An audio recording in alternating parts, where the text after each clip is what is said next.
पाकिस्तानियों को पता है कि बाप से सामने नहीं लड़ सकते। तुम हमला करोगे तो तुम अपने पैर पे कुल्हाड़ी नहीं मार रहे हो, कुल्हाड़ी पे जाके पैर मार रहे हो। भारत के किसी सैनिक की जब बॉडी आती है ना, कम से कम 15-20 को गोली लगल। पाकिस्तान के पास एटॉमिक पावर है, समझ में? एटॉमिक पावर बहुत बड़ा गेम चेंजर साबित हो जाता है। ये कभी पाकिस्तान को मरने नहीं देंगे, कभी मरने नहीं देंगे सभी अमेरिका वाले। इनको लड़ाओ, फिर समझौता करा दो। फ्रांस हम लोग को बेचेगा राफेल तो अमेरिका बेचेगा F-16। उनका टारगेट यही है कि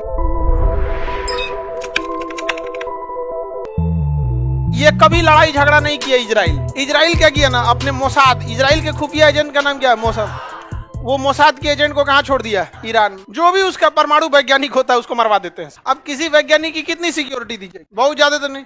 तो क्या करता है सिक्योरिटी गार्ड, जिसका 1 लाख सैलरी, उसको 10 करोड़ दे देता है। खुदे बता देता है नाश्ता खाना कब करेंगे, कहाँ मुड़ेंगे, यहीं अपने बता दे, मार देगा। समझ में गया कि नहीं? कासिम सुलेमानी तो सेना प्रमुख थे, सोचिए ना, कासिम सुलेमानी को मारे। फकीर जादा वहां का सबसे बड़ा परमाणु वैज्ञानिक था, उसको ड्रोन से मार दिया। मतलब उसको पता था कि ये गोलंबर के पास घूमेंगे, तो बता दिया था इस गोलंबर के पास घूमेंगे। जैसे घूमना था ना, तो यहीं पे एगो ट्रक लगाया था, ट्रक के अंदर मशीन गन था, और मशीन गन में कैमरा था। उस कैमरा का कंट्रोल कहाँ था?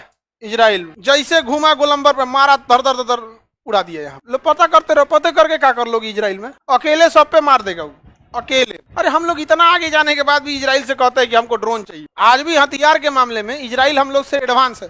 अलग बात है कि वो इतना छोटा है और हमारी इंडियन आर्मी का स्ट्रेटजी अलग है। बाकी के दुनिया के देश जो लड़ाई लड़ते हैं ना, वो लोग हथियारों से लड़ाई लड़ते, और हम लोग में ना हथियार मतलब नहीं, बाद में हथियार चढ़ जाता है सब पहले ही, क्योंकि देहाते से लड़ाई चालू हुआ है। लाठी डंडा बाद में, पहले झपट के कूद जाओ, बाद में ससुरा कुछ देखा जाएगा। तो भारत का सैनिक जो होता है ना, अब खुद सोचिए ना, लखनऊ के थे कैप्टन मनोज पांडे, ठीक है, लेफ्टिनेंट थे। लड़ाई के दौरान उनका पोस्टिंग हो गया था, प्रमोशन हो गया। खुखरी से मारे थे, जो चाकू होता है ना फौज की, गुरखा रेजिमेंट का खुखरी। अब बताइए, पाकिस्तानियों को मारते मारते एकदम पास पहुंच गए, बंदूकों फेंक के, कदूर ससुरा तू नहीं, यहाँ पे इतना लग गया, मार वही में घोंप घाप के रद्द कर दिया। रीजन समझिए, आपको ये मजाक लगेगा लेकिन ये बहुत बड़ी स्ट्रेटजी। मारेंगे ना चाकू से तो एक मरेगा और 100 ठो का हिम्मत मर जाएगा। मनोबल मर गया ना, वो फौजी कभी खड़ा नहीं हो सकता वहां पे। ये तो इसके ऐसा मारने के लिए आपके पास भी तो दिल होना चाहिए ना। यहाँ मार, मनोज पांडे पहाड़ पे चढ़ के मार रद्द कर दिए। एक ठो लगभग 1 किलोमीटर की दूरी पर स्नाइपर लेके खड़ा था। स्नाइपर होते हैं ना, छुपे रहते हैं एक जगह। ऐसा कपड़ा पहनेगा सब कि दिखबे नहीं करेगा सब। झाड़ी में रहेगा तो हरियर पतई ओढ़ लेगा सब, दिखबे नहीं करेगा। स्नाइपर लगा के गोली मार दिया। नहीं तो मनोज पांडे, विक्रम बत्रा को कैसे मारा था सब? स्नाइपर लगा के। तो पाकिस्तानियों को पता है कि बाप से सामने नहीं लड़ सकते। समझ में आ गया कि नहीं? छुप के मारना चाहिए, समझ में आ गया कि नहीं? लेकिन फिर भी बाप तो बाप होता है। भारत के किसी सैनिक की जब बॉडी आती है ना, कम से कम 15-20 को गोली लगल। इतने बहादुरी देखिएगा ना कि क्या मतलब। कारगिल की लड़ाई में जिन फौजियों को गोली लग गई थी ना, उनमें हिम्मत नहीं था कि बंदूक उठा सके, तो वो लोग खड़े होकर बस सामने खड़े हो जाते थे कि जो गोली आ रहा है अपने पे रोक ले। देख रहे हैं कि अब हम बचने वाले नहीं, तो अपने पे रोक ले। अपने आगे बढ़ते जा रहे थे, पीछे से कवर फायरिंग पे लेके आ रहे थे। तो वो अब इजराइल को पता है कि इस सब में उतना हिम्मतों नहीं है उतना मारधार करने का। इजराइल इन लोग का पूरी तरह से धो देता है। कुवैत को भी ले गया अमेरिका, इराक को भी ले गया, सीरिया को भी ले गया।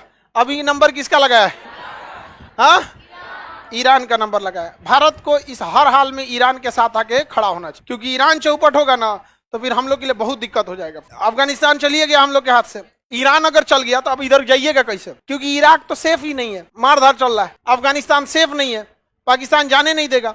तो मिडिल ईस्ट में घुसने का या सेंट्रल एशिया में घुसने का यही एक रास्ता है। कौन? ईरान। तो भारत को भी इस पे सोचना चाहिए, एग्रेसिव नीति अपनानी चाहिए। इजराइल को अगर मिडिल ईस्ट में कोई टक्कर दे सकता है ना, तो ईरान और पाकिस्तान, यही 2 ठो दे सकते हैं। अब पाकिस्तान जो है देशे नहीं मानता है। लड़ाई के टाइम पे ना पाकिस्तान के पास एटॉमिक पावर है, समझ में आया? तो एटॉमिक पावर बहुत बड़ा गेम चेंजर साबित हो जाता है। और दूसरा है कि हम ही लोग का ना बेटा है, बाप का गुण तो रहेगा ही ना, यहाँ पर कुछ ना कुछ तो असर पड़ता है। और दूसरा, इसके पास असर पड़े ना पड़े परमाणु बम, तो थोड़ा सा वो गेम चेंजर साबित हो जाता है कि अगर वो गिरेगा तबाही करेगा। और इसके पास मिसाइल भी है उस टाइप तक पहुंचाने के लिए वहां, तो बर्बाद हो जाएगा पाकिस्तान। देखिए, इजराइल के लिए 2 खतरा है, अब बाकी ये सब खतरा किसी काम का नहीं। इजराइल इनको खतरा मानता ही नहीं, कहता है खतरा, तुम हमला करोगे तो तुम अपने पैर पे कुल्हाड़ी नहीं मार रहे हो, कुल्हाड़ी पे जाके पैर मार रहे हो।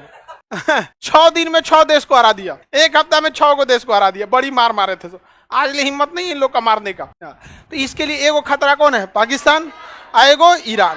इजराइल का कहना है ईरान को हम खुद निपटेंगे अमेरिका के साथ मिलकर। अमेरिका डायरेक्ट प्रतिबंध लगा देता है कि तुम पेट्रोल कोई खरीदेगा, अगर कोई ईरान से पेट्रोल खरीद लेता है ना तो अमेरिका उस पर बम मार देता है, उसको कैसे ना कैसे मिलकर फंसा देता है। भारत ईरान से पेट्रोल खरीदता है तो वो कहता है कि कैसे काय खरीद रहे हो, कर आप ही दे दीजिए सस्ता, हम खरीद लेंगे आप ऐसे। तो भारत की विदेश नीति बहुत सही है, तुम मरो हमको मतलब नहीं है, हम किसी के दोस्त नहीं है, ना ही किसी से दुश्मनी है। ये कहता है कि ईरान को तो हम खुद से निपटेंगे, वैज्ञानिकों को मोसाद से मार के। पाकिस्तान के लिए किसको आगे कर देता है? इंडिया को, इंडिया को कर देता है। यहाँ पे इंडिया को हथियार देगा, पाकिस्तान क्या हो जाएगा? निपट जाएगा। लेकिन आप इस गलतफहमी में मत रहिएगा, ये कभी पाकिस्तान को मरने नहीं देंगे, कभी मरने नहीं देंगे। सभी अमेरिका वाले आपको हथियार उतना ही देंगे कि आप इन्हें बर्बाद कर सके, कभी वो हथियार नहीं देंगे जो आप इसे हमेशा के लिए मार सके। उनका टारगेट यही है कि इनको लड़ाओ, फिर 10 समझौता करा दो,